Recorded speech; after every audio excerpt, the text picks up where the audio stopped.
What's going on, everyone? Jeremy here from the Quarter. I've got a huge slate of content today. I've got video game news, I've got Star Wars news, I've got Kyle news.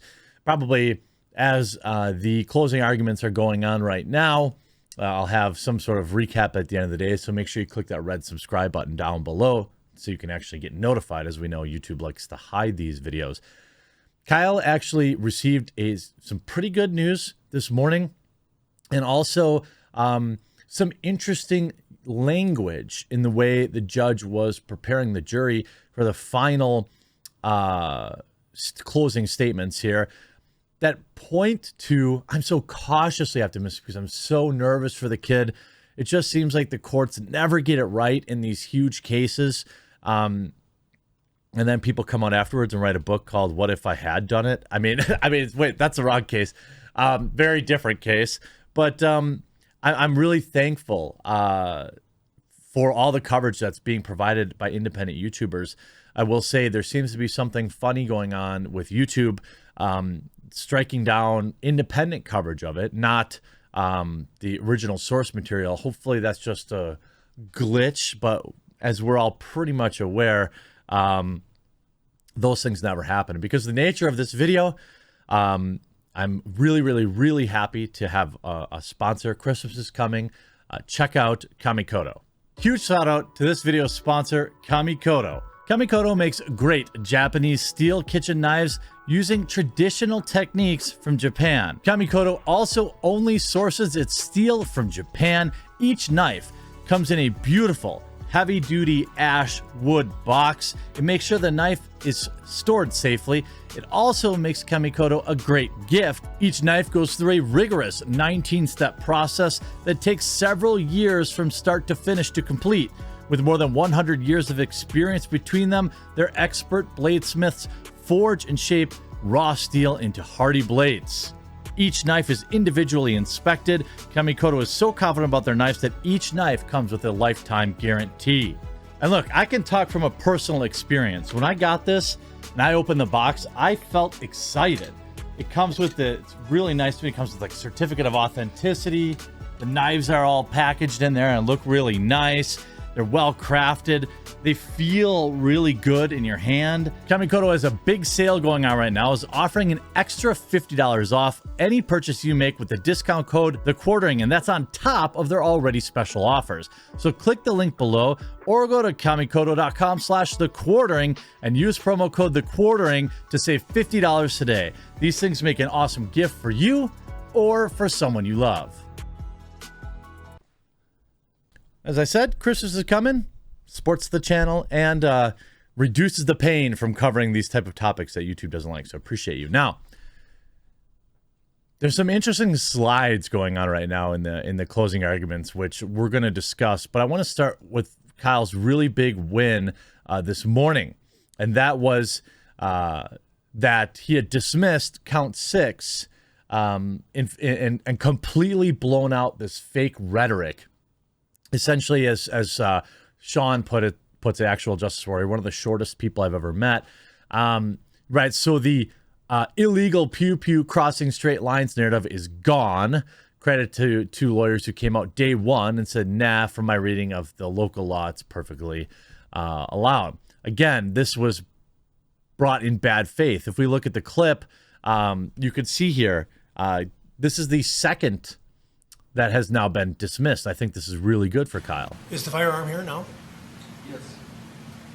We can either measure it, or you can stipulate that it does not meet what I've stated are. Essentially, the laws here in Wisconsin are differentiating factors barrel length and what you're allowed to have, whether it's something short, which is actually more highly restricted, versus something long. The requirements. Essentially, it had to be at least 16 inches giggity, and it was 17 double giggity. Less than 26 inches, granted. You see in the clip, just getting BTFO'd here. Again here, bogus. There's innumerable counts that hopefully we can get rid of here. Although we're in closing arguments now, so You see the prosecutors charge him with unlawfully possessing something when they knew full well that it was legal. And that's correct. They did know full well. I mean, it's our own law, our own state law. You see Nick Recato writing, unlawful has been dropped. Kyle was legally carrying, as I said, from the moment the bogus charge was filed. You also see, now we know where the prosecution is saying. You see Jack Posobiec saying here, a government prosecutor just said that Kyle was guilty because he didn't support BLM. That's right. What were his true motivations? Did he sincerely care about CarSource? Never heard of it. Not the owners protected. Was he genuinely interested in helping people? He ran around with his protection and lied about being an EMT. So did the other guy. But anyway, not there to support BLM or not there to support BLM. Really? How is that relevant? We see the media, of course, getting absolutely blown out. You see a lot of this. Oh my God, they're wearing a mask in the newsroom. You see a Wisconsin judge on Monday dismissed one charge against Kyle moments before closing arguments were set to start. Judge Bruce Schroeder dismissed one count, the count that never should have been there, that he was, not in legal possession of it. The reason observers correctly believed that the charge was a slam dunk was because it was not disputed that he was under 17 and that he possessed, NBC News legal analysts said. But the statute itself is more complicated than that.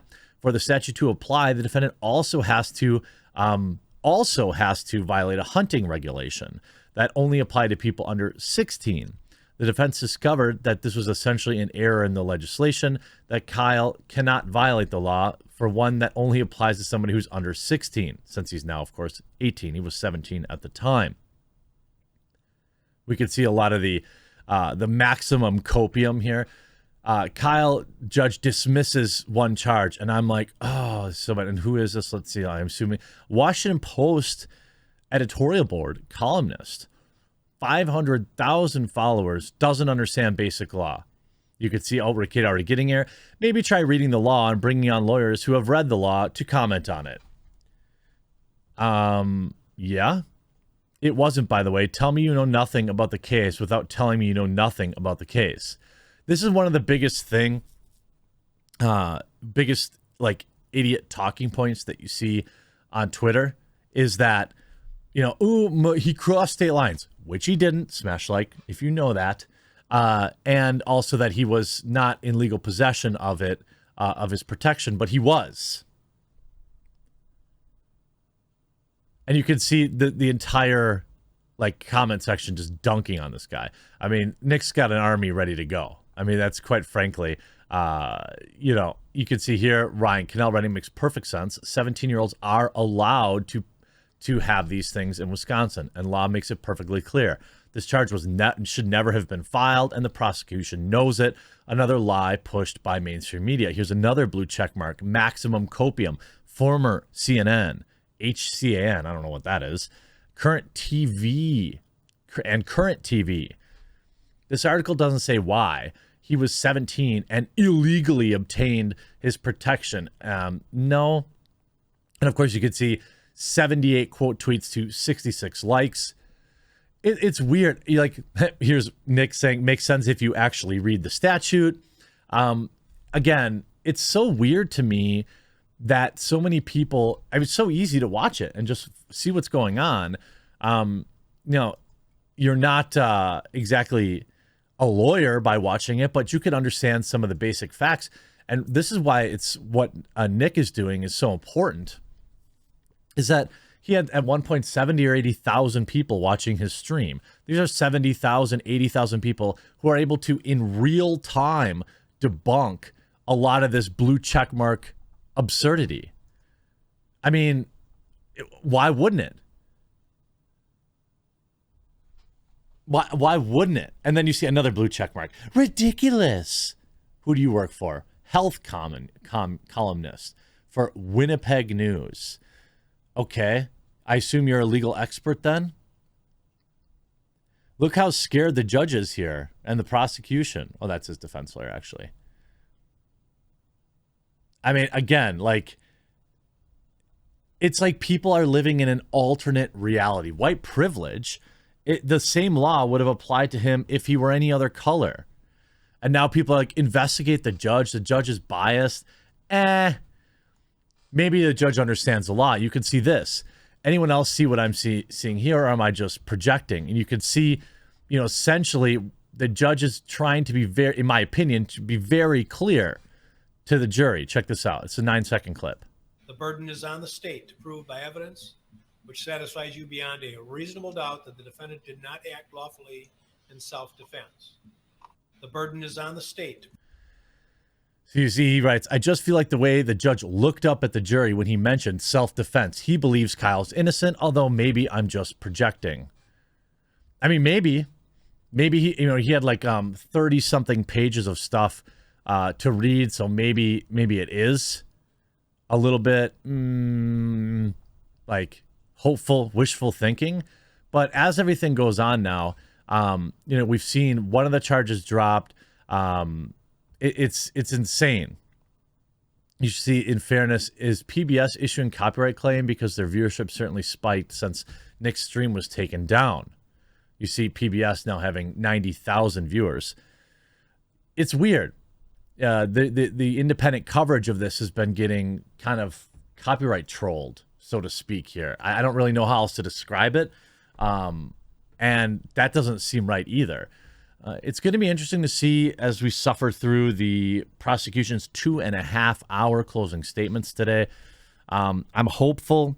I'm cautiously optimistic. But once it goes into a jury, you just never really know. And I'm nervous. I'm interested to see what you have to say in the comment section down below and how you think this is all going to shake out. And make sure you stick around. We've got lots of other videos coming out today. We'll talk to you again real soon.